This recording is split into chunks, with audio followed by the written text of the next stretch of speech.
Hello, this is Saturday Afternoon Wrestling coming at you on a Friday because this Saturday is SummerSlam, one of the 3 or 4 biggest events that WWE will run in a calendar year.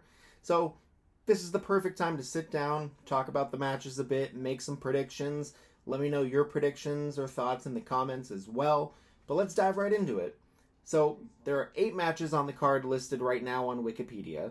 No pre-show matches listed, but if I had to guess if any of these will be moved down to the pre-show kickoff or anything, it's probably the Slim Jim 20-man SummerSlam Battle Royal.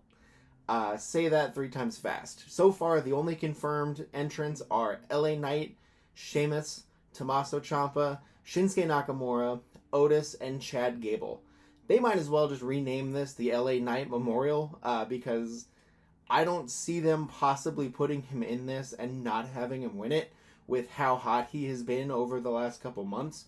But also at the same time, having him lose or get eliminated super early and then having the internet go even further down the rabbit hole of are they burying LA Knight? What is happening? Also sounds like a pretty WWE thing, but I'm going to say LA Knight wins this because it just, none of the alternatives so far really make sense.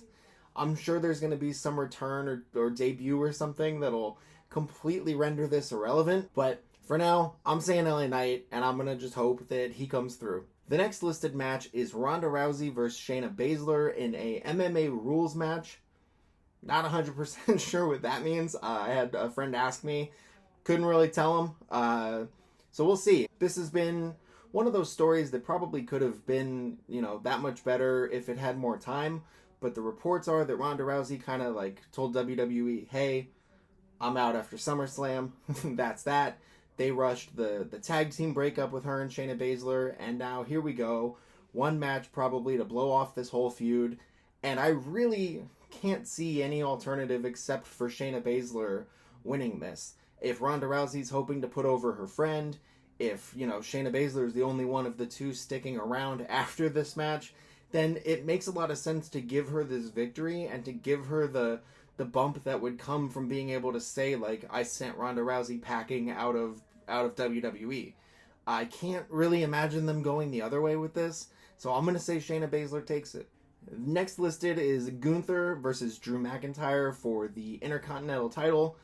I don't think there's any way Gunther loses this now with him, I think 40 days away from breaking the all-time title reign. There's no way they're going to just decide to swerve it now. I'm still holding out hope that they're going to have Ilya Dragunov come up to the main roster and be the one who ends up defeating him. But that's a topic for another discussion another time. I think Drew McIntyre, he's been a welcome shot of adrenaline back into the company since he's made his return. And he's always a great, big match performer. But I think this is going to just be another impressive win for Gunther as he marches towards that record. And then all bets are off. Next up, we have Ricochet versus Logan Paul. Don't know what to say other than there's probably going to be some cool spots. Probably going to be a lot of prime bottles floating around the ring like there always are. And honestly, I think Logan Paul might take this. This has been one of the best programs that Ricochet has been involved in years. And I think the athleticism of Logan Paul is going to make for a really good match and chemistry with Ricochet, so I think they're both going to look excellent.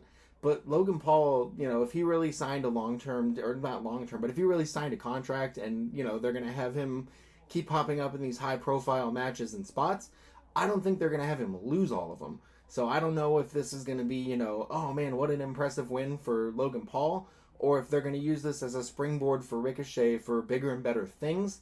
It's just the track record of how they've kind of started, booked Ricochet makes me think it's going to be more likely that Logan Paul takes this one. The next match listed, and I will be shocked if it is not the main event, to be honest, is Roman Reigns versus Jey Uso in the Tribal Combat match for the undisputed WWE title, and Wikipedia says, recognition of Tribal Chief.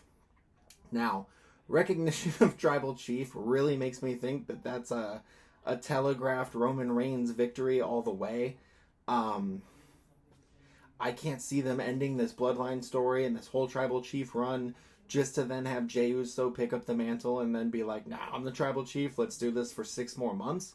But I think story-wise, everything they've been building and telling, the only real ending I can see to this where like it makes like sense structurally is Jey Uso being the one to beat him. I just don't think it's happening here, even though this is one of the biggest shows of the year, because Roman still has Paul Heyman and Solo Sikoa in his corner. So if this was something where Solo had turned, Jimmy Uso was back, maybe then I could see it. But right now it just feels like they're going to have more that they can pull out of the story. And I don't know what happens if Jey Uso does win. I think it would be an incredible moment. But, like, would they send Damian Priest down right away to cash in Money in the Bank and create, like, a monster heel in him by doing that? Are they going to just be like, okay, that's it for this story? Really, it could go either way. Sentimentally, I would really like to see Jey Uso get this moment because I do think it makes storyline sense, and I do think he deserves it for all the work he's put in. But I just can't bet against Roman here at this point because it feels like there's more layers and levels that they could go to. Next, we have a triple threat match for the Women's Championship between Asuka the Champion, Charlotte Flair, and Bianca Belair. Now, this feels like it's been like really underdeveloped as a feud, and overall it feels like we haven't really gotten a lot of spotlight on Asuka as the champion. It would make sense for either Bianca or Charlotte to win it. Maybe not Bianca because they're still kind of working on this heel turn that she's been slowly undergoing. So I would like to see Asuka retain because I think there's a lot more you can do with her as a champion. But it also wouldn't surprise me if this was just like a LOL, Charlotte wins, and everyone loses their mind and the crowd cheers when, you know, she gets attacked after the match or something. But I'm going to say Asuka. I'm going to say fingers crossed for Asuka here. Next, we have the WWE World Heavyweight Championship match with Finn Balor taking on Seth Rollins. 7 years in the making. This has been a great feud. The promos between these guys have been fantastic. 7 years ago at SummerSlam, Seth Rollins injured Finn Balor, who then won and subsequently relinquished the Universal Championship after one day. And since then, he has not come close to the title scene, despite, you know, a couple big matches, a couple championship opportunities, but he's never really been presented as that credible threat to win. And to me, if there's one thing that I have a bias towards, it's thinking Finn Balor should win big matches. So I'm going to say he does it here. I don't know what happens after. I don't know if they accelerate this Judgment Day split despite building them to be like the strong stable now, or if they have, you know, the teased tension with Damian Priest. Like, I have no idea what's going to happen after.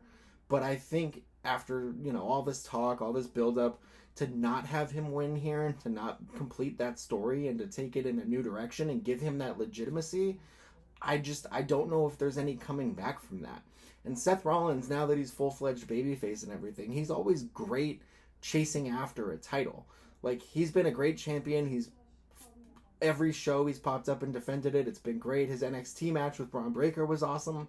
But I just feel like Finn really needs this because if not, like, what do you do with him? Do you kick him out of the Judgment Day and send him into a feud with that?